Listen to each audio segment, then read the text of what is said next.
आजी खाय ना. काहीच खायणार ती आरुष, आणि कशी खाईन तिला माणसाचं ओळखायला येणार कोणते. डोक्याला मार लागल्यापासून सगळं विसरली रे ती. मला ओळखी नाही तिच्या सख्या पोराला ती, तुला ओळखी नाही, तू तिचा सख्खा नातू असून स्वतःचं नाव सुद्धा विसरली ती, घरात सुद्धा कोणाला ओळखी नाही ती.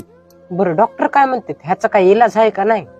ते म्हणते त्यांना तुम्ही त्यांच्या जुन्या गोष्टी आठवून द्या, महत्वाच्या घटना त्यांना आठवून द्या, एखादी अशी घटना आठवून द्या जी धक्कादायक असेल त्यांना सगळं आठवण. थांब मी प्रयत्न करतो.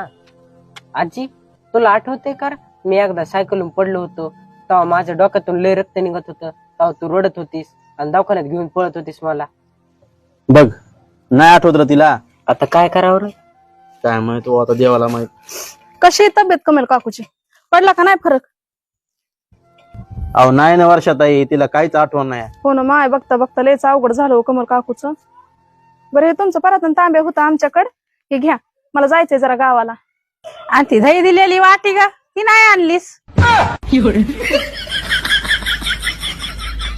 आजी तुला आठवलं सगळं?